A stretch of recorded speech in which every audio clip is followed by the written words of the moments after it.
And welcome back. Previously, when we looked at our linked list example, we went into a lot of details about what a linked list and stuff like that, but we did touch base on the fact that we could take our node class and we could technically make it part of our linked list class, but make it a kind of an inner class here. And that's exactly what we're going to look at today, is making that node class much more of an inner class. Now, with our node class, when we make a linked list or any kind of data structure that's going to be similar in nature, we want to have it self-contained by making the node class an inner class. And the way we do this is say, hey, if we looked at our linked list 1 class before, we can say, hey, we're going to make this more self-contained by making node 1 an inner class. And so we'd have something very similar to what we see here: public class linked list 1, private class node 1, put the rest of the definition of node 1 there, private node 1 head, and then, of course, the rest of the linked list class here. And of course, you notice the node head is now defined here as an item within this list. Now, when we talk about that inner class with node 1, all right, the thing you have to remember is that we are not intending node 1 to effectively be used anywhere else. And because we are doing that, we want to make sure that that inner class is set to being private.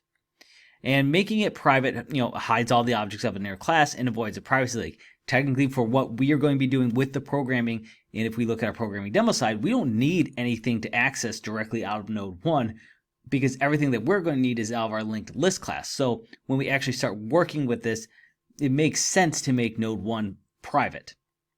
Now, if we are going to make that class a private inner class within that definition of our linked list, we can safely simplify the definition of node 1 by eliminating any access or mutator methods, because, well, we don't need those anymore, because we're just going to allow direct access to those instance variables from the linked list class instead.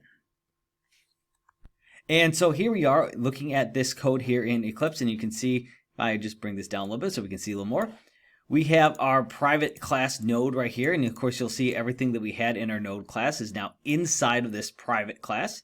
So we have our private string item, our private node link, our public node, which is our constructor here saying initializing everything to null, and we have our parameterized version.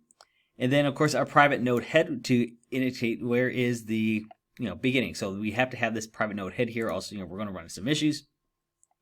And then we have our linked list 2, and of course we set the head to null. We have our add to start.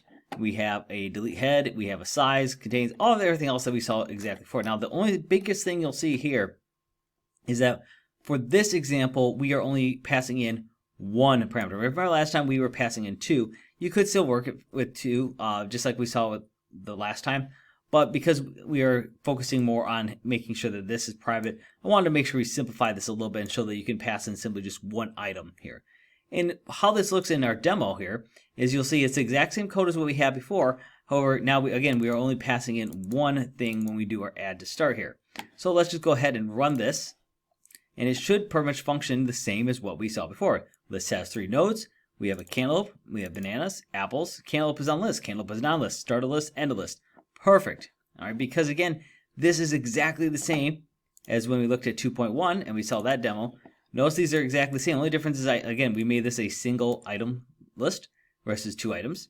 And other than that, you can see the code is functioning exactly the same, because again, only thing that we did is we took our node and made it a private inner class. And again, this is probably a little bit better approach because it's going to avoid privacy leaks that we might have associated. We don't really want other people necessarily to access or modify our nodes. So this is a great way for this to kind of be held in balance. And again, we don't have to worry about access or mutator methods anymore, because these are now within this whole structure here now.